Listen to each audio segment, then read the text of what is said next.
민수기 11장 10절 말씀부터 15절 말씀까지 제가 봉독을 합니다. 백성의 온 종족들이 각기 자기 장막문에서 우는 것을 모세가 들으니라. 이러므로 여호와의 진노가 심히 크고 모세도 기뻐하지 아니하여 모세가 여호와께 여짜오되 어찌하여 주께서 종을 괴롭게 하시나이까? 어찌하여 내게 주의 목전에서 은혜를 입게 아니하시고 이 모든 백성을 내게 맡기사 내가 그 짐을 지게 하시나이까? 이 모든 백성을 내가 배웠나이까? 내가 그들을 낳았나이까? 어찌하여 주께서 내게 양육하는 아버지가 젖 먹는 아이를 품듯 그들을 품에 품고 주께서 그들의 열조에게 맹세하신 땅으로 가라 하시나이까? 이 모든 백성에게 줄 고기를 내가 어디서 얻으리이까? 그들이 나를 향하여 울며 이르되 우리에게 고기를 주어 먹게 하라 하온즉 책임이 심히 중하여 나 혼자는 이 모든 백성을 감당할 수 없나이다. 주께서 내게 이같이 행하실진대 구하옵나니 내게 은혜를 베푸사 즉시 나를 죽여 내가 고난당함을 내가 보지 않게 하옵소서. 아멘. 오늘도 아멘이 부담스러운 말씀이죠. 예, 여행 잘 다녀오셨어요? 예.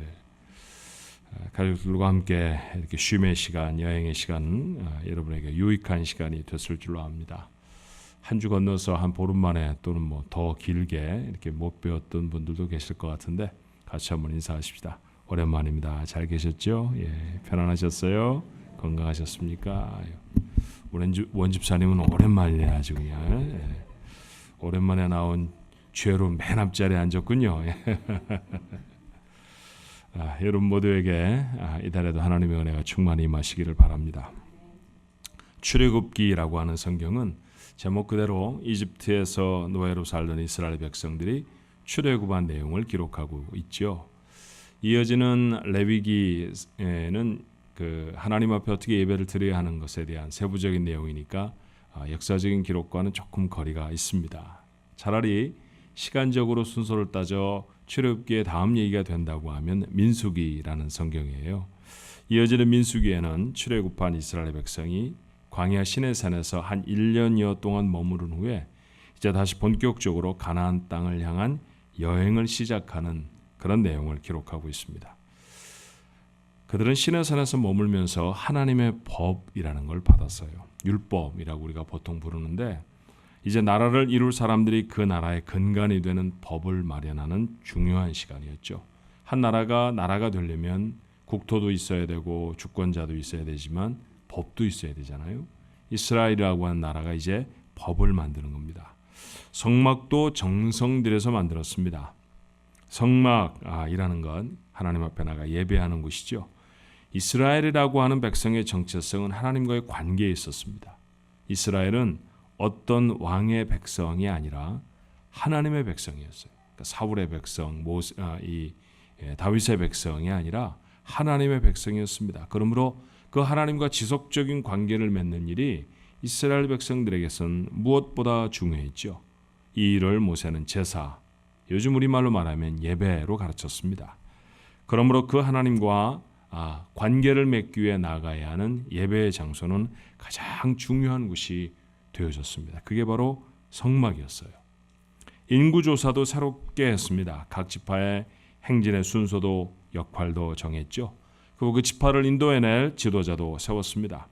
자, 출애굽했을 당시 한 1년 전만 해도요. 그들은 막노동에 동원된 노예에 불과했습니다. 그런데 이제 나라의 모습을 제법 갖추었습니다. 그리고 하나님이 그들의 나라를 세우실 이제 가나안 땅을 향해서 행군을 시작합니다. 민수기 10장은 이렇게 기록해요. 11절로 12절에 둘째 달 20날에 그러니까 출애굽했을 때가 1년이고 그날이 1월 14일이거든요.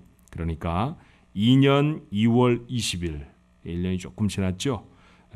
구름이 증거의 성막에 떠오르매 이스라엘 자손이 시내 광야에서 출발하여 자기 길을 가더니 파란 광야에 구름이 머무니라. 이제 행진을 시작했다라는 얘기입니다. 얼마나 감격스러웠을까요? 지난주에 우리가 오랜만에 연휴를 가졌던 까닭은 미국의 독립기념일이 있었기 때문입니다. 독립 241주년이 되는 해였죠. 수많은 사람들이 불꽃놀이를 보았고요. 수많은 곳에서 기념 행사가 열렸습니다. 감격스러웠을까요? 감격스러웠을 것입니다. 나라의 위정자들 이런 사람들은 감격스러웠겠죠. 그러나 가장 감격스러웠던 사람들은 누구였을까요? 1776년 필라델피아 주 의회에서 토머스 제퍼슨이 기초한 독립선언서에 처음으로 서명한 13개 주의 대표들, 그들보다 감격스러운 사람은 없을 겁니다. 그렇죠? 야, 우리가 미국을 시작한다. 새 나라를 시작한다. 독립할 것이다. 라고 하는 다짐과 감격이 그들에게 얼마나 대단한 것이었을까요? 이스라엘은 역사가 긴 민족입니다. 수천 년의 역사를 가진 이스라엘 민족이라 할지라도 모세와 함께 새로운 나라로 출발한 민수기의 이스라엘 백성들보다 더 감격스러운 사람은 없었을 것입니다. 그렇게 그들은 시작을 했어요. 그런데 출발하고 얼마나 됐을까요? 민수기의 바로 다음 장, 제가 10장 마지막 부분을 여러분에게 읽어드렸잖아요. 11장 1절은 이런 기록으로 시작합니다. 여호와께서 들으시기에 백성이 악한 말로 원망하며 여호와께서 들으시고 진노하사 여호와의 불을 그들 중에 붙여서 진영 끝을 사르게 하셨다라고 했습니다. 원망했다는 거예요. 원망. 아직 이런 말 할 때 아니지 않습니까? 출발한 지가 도대체 며칠이나 됐다고 말입니다. 실망스러운 모습이 아닐 수 없습니다. 이 원망은 벌을 받아도 수그러지지 않은 것 같아요. 첫 번째 원망 때문에 하나님 그 진영에 불을 일으키셔서 사람들이 좀 상했을 것입니다. 그런데도 그 원망이 사그라들지 않고요. 4절의 말씀에 보니 이렇게 되어 있습니다. 그들 중에 섞여 사는 다른 인종들이 탐욕을 품으며 이스라엘 자손도 다시 울며 이르되 누가 우리에게 고기를 주어 먹게 하랴. 이번에는 고기를 먹고 싶다고 아우성입니다. 우리도 그러잖아요. 뭐 하나 먹고 싶으면 꼬리를 물고 다른 것도 먹고 싶죠. 제가 종종 하는 인사 여러분 아시잖아요. 한국 가신다고 하면 맛있는 거 많이 잡수고 오세요. 뭐 잡수고 싶으세요? 그러면 왜 한국 음식도 아닌 짜장면이 첫 번째 메뉴로 떠오르는지 모르는데 짜장면 먹을 겁니다. 그러고요. 그러면 뭐 그 다음에 많이 나오잖아요. 뭐 칼치, 전 뭐 등등 해서 뭐 줄줄이 막 나옵니다. 이스라엘 백성도 그랬어요. 5절의 말씀에 보니까 우리가 애굽에 있을 때에는 값없이 생선과 오이와 참외와 부추와 파와 마늘을 먹은 것이 생각이 났다는 겁니다. 메뉴가 점점 늘어가요. 생선도 먹고 싶고 오이, 참외, 부추 그리고 파도, 마늘도 먹고 싶었습니다. 애들 몇이 이랬다고 하면 이해가 되는 일이에요. 그런데 민족적으로 이럴 일은 아니다 싶습니다. 본문 10절에 보니까 아예 장막문 앞에 나와 통곡을 합니다. 10절에 백성의 온 종족들이 각기 자기 장막문에서 우는 것을 모세가 들으니라. 이러므로 여호와의 진노가 심히 크고 모세도 기뻐하지 아니했죠. 데모하는 겁니다. 고기 달라고. 민족적으로 말이죠. 참 답답해 보여요. 자, 이 얘기를 우리가 비교해 보면 이런 얘기로 비교하면 어떨까요? 오랜만에 애들 차에 싣고서는 요세미티로 놀러를 갑니다. 1시간쯤 달렸을까요? 애들이 맥도날드 먹고 싶다고 징징댑니다. 맥도날드 막 그럽니다. 차 세우고 맥도날드 먹고 시간 지체하고 하면 들어가기도 어렵고요. 가서 멋진 장면 잘 못 보잖아요. 그래서 돌아올 때 사줬으면 좋겠는데 그런 때는 같이 타고 있던 아내가 좀 달래주면 좋지 않습니까? 그런데 아내까지 나는 비빔밥이 먹고 싶어. 이래. 참. 그래서 아빠가 운전하다가 이렇게 말합니다. 오다가 사줄게. 그랬더니 통곡을 합니다. 애들은 울고 아내도 눈물을 찔찔 흘리고 그러면 어떡할까요? 중간에 차 세우고 야 니들끼리 가. 뭐 비빔밥을 먹으러 가든 맥도날드를 가든 니들 마음대로 해. 그리고 우버 타고 집으로 돌아올 것 같아요. 그렇죠? 뭐 저희 집이 그랬다는 얘기는 아닙니다. 제가 예컨대 비유를 해보면 그런 상황 아닌가 싶어요. 모세가 지금 딱 그랬습니다. 자, 11절에 뭐라고 말합니까? 모세가 여호와께 여짜오되 어찌하여 주의 종을 괴롭게 하시나이까? 어찌하여 내게 주의 목전에서 은혜를 입게 아니하시고 이 모든 백성을 내게 맡기사 내가 그 짐을 지게 하시나이까? 여기서 주목할 한 단어는요. 이 백성이라고 불러요.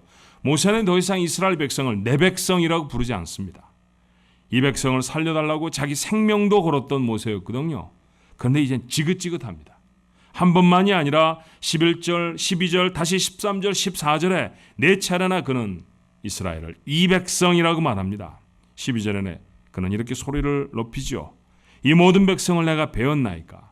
어찌 내가 그들을 낳았나이까? 주께서 내게 양육하는 아버지가 젖 먹는 아이를 품듯 그들을 품에 품고 주께서 그들의 열조에게 맹세하신 땅으로 가라 하시나이까? 제가 배웠습니까? 제가 낳았습니까? 내 아이입니까? 내 아이라면 어떻게 이럴 수가 있습니까? 모세의 마음에 사랑하는 백성과의 친밀감이 깨어져 버렸어요.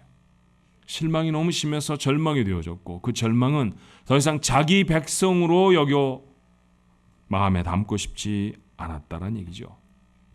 살아가면서 이런 경험 혹시 하시지 않았습니까?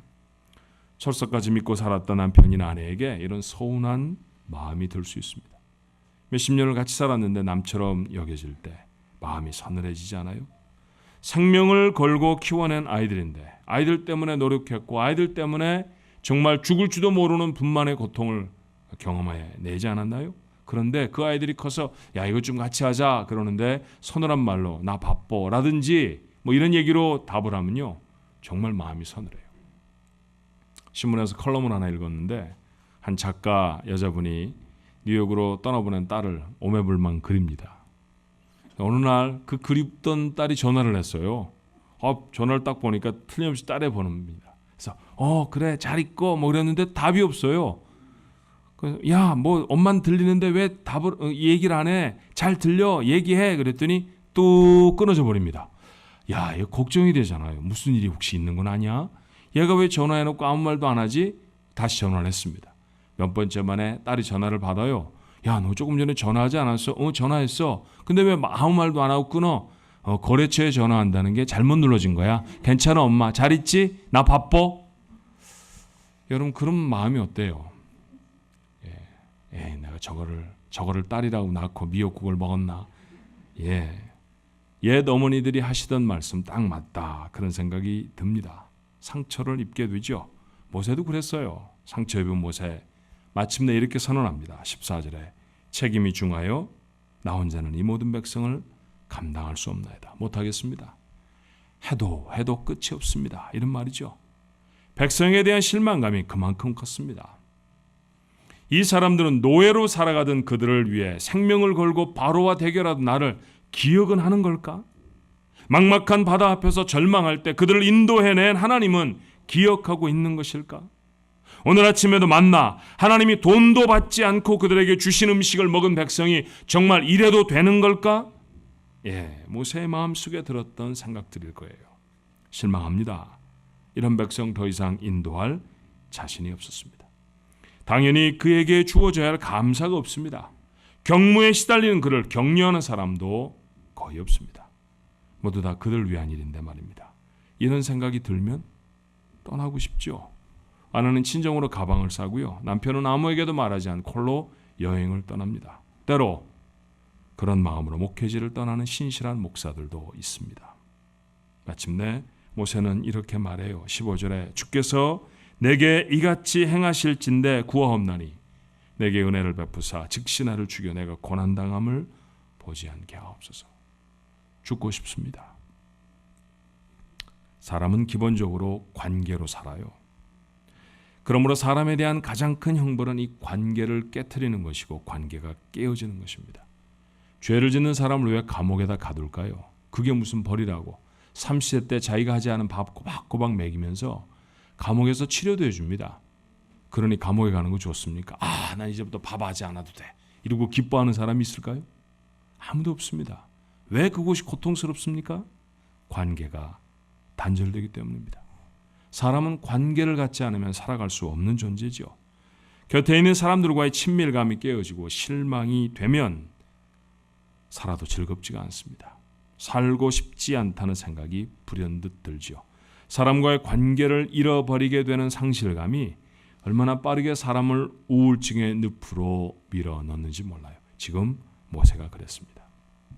자, 하나님은 이 상처 입은 모세의 한탄에 어떻게 하셨을까요? 성경에 보니 놀라울 정도로 빠르게 응답하십니다. 그만큼 문제가 심각하다는 것이죠.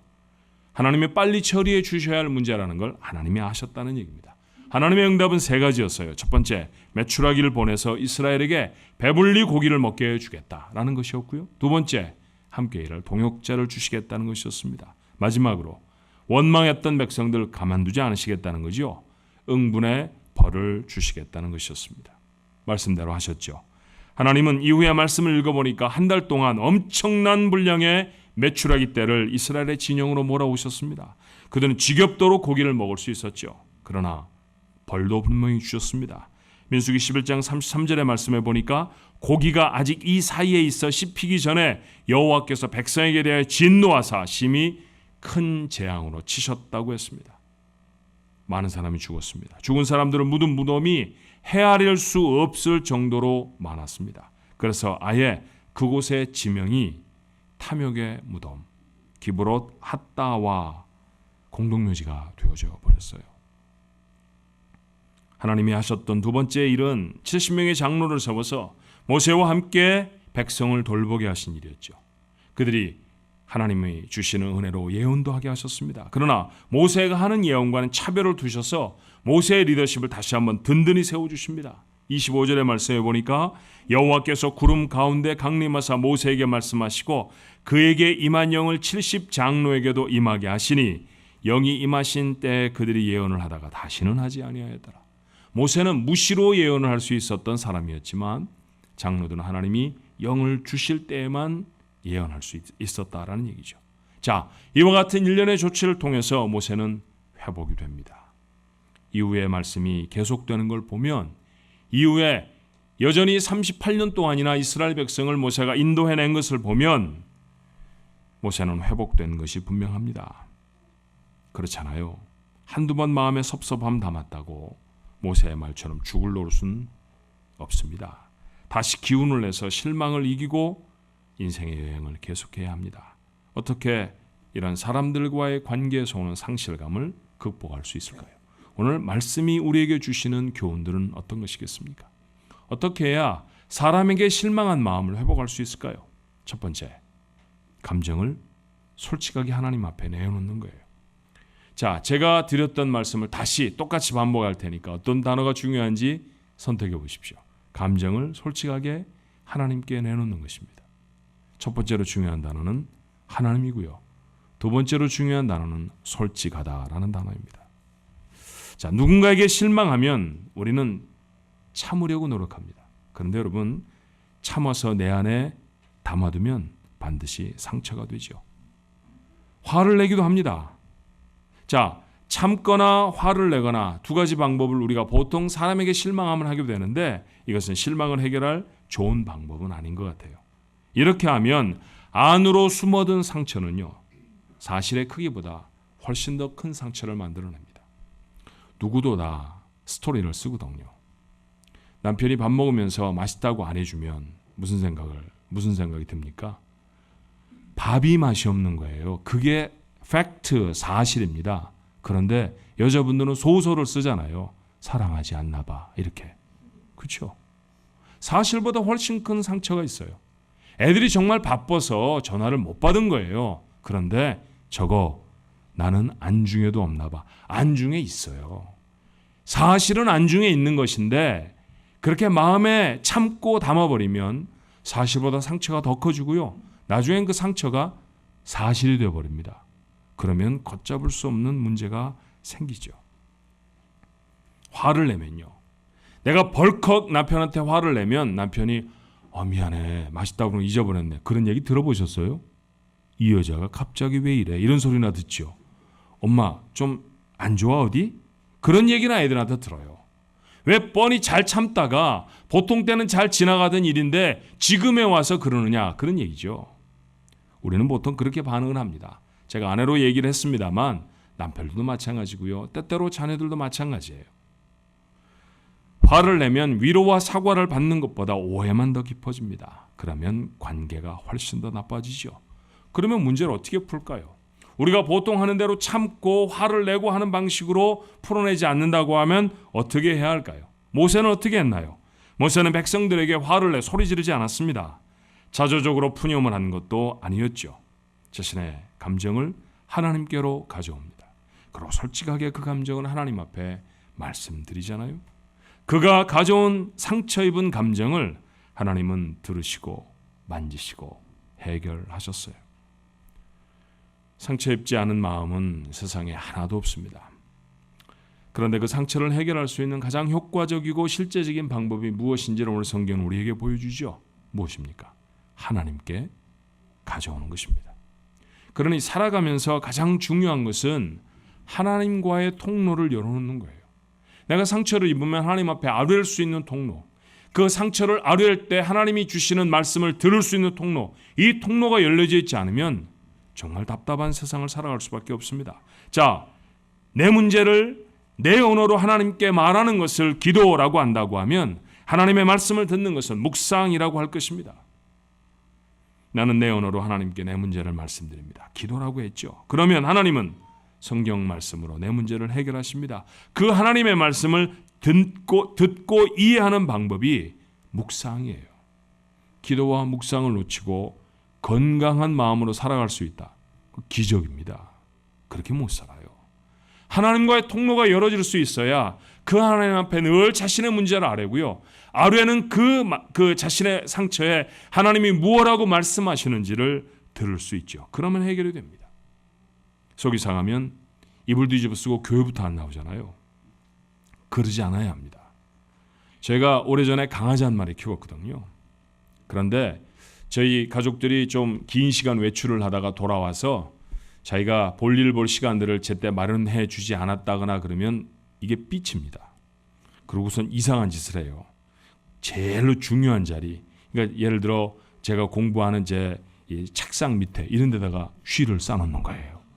그 얼마나 기분이 이상한지 아시죠, 여러분? 예, 책을 보려고 덜컥 앉았는데 발밑이 철퍽합니다.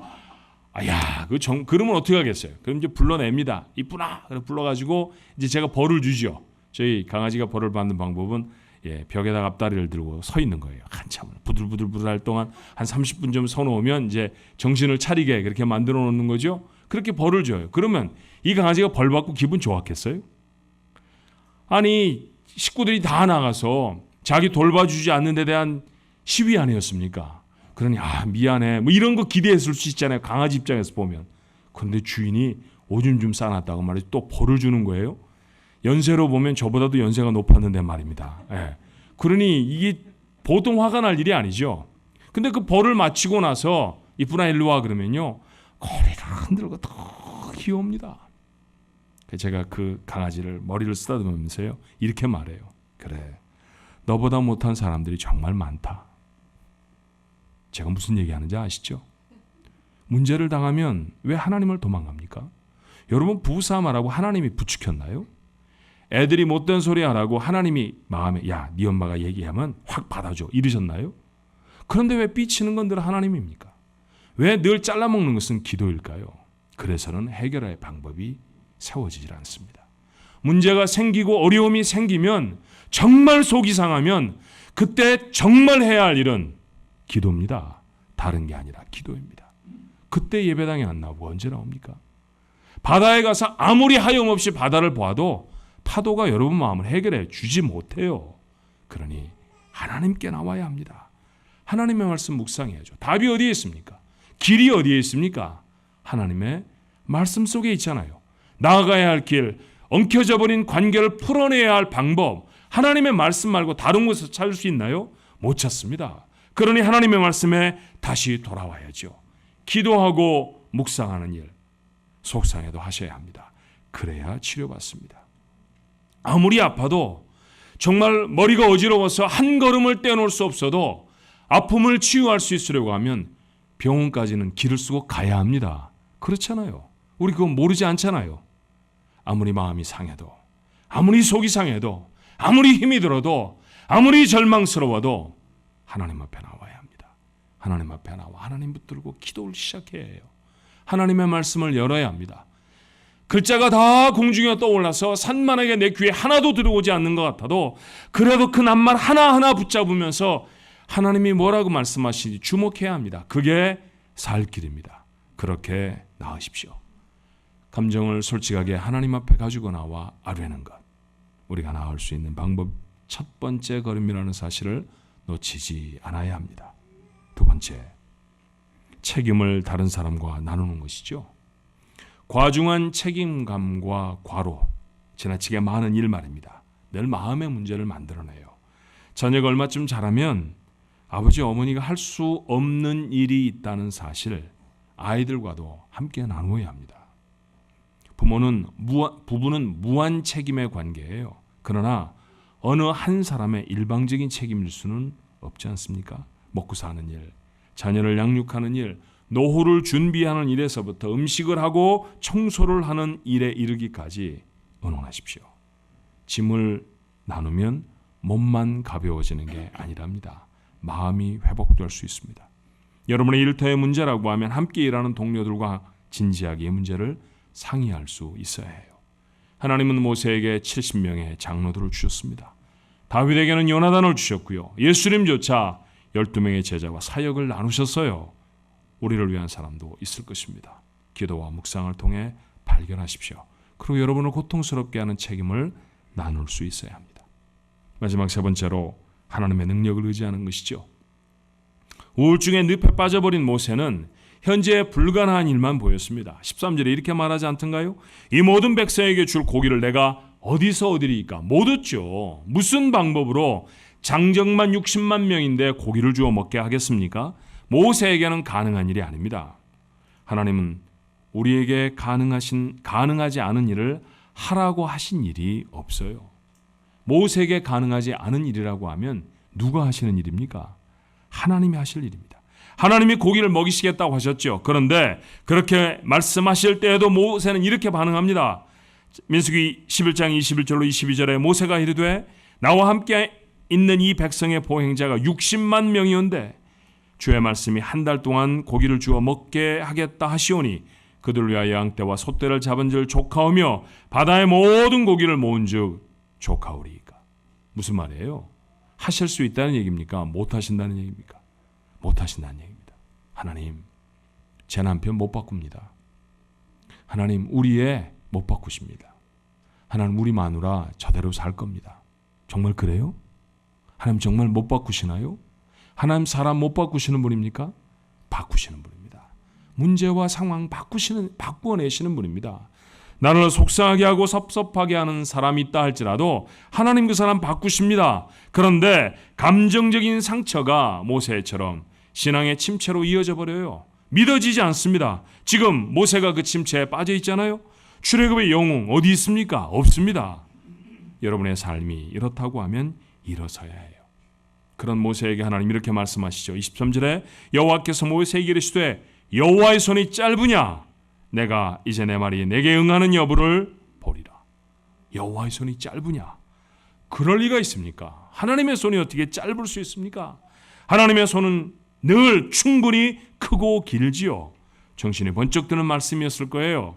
홍해를 가르셨던 하나님이셨습니다. 매일같이 만나를 내려주셨던 하나님이시죠.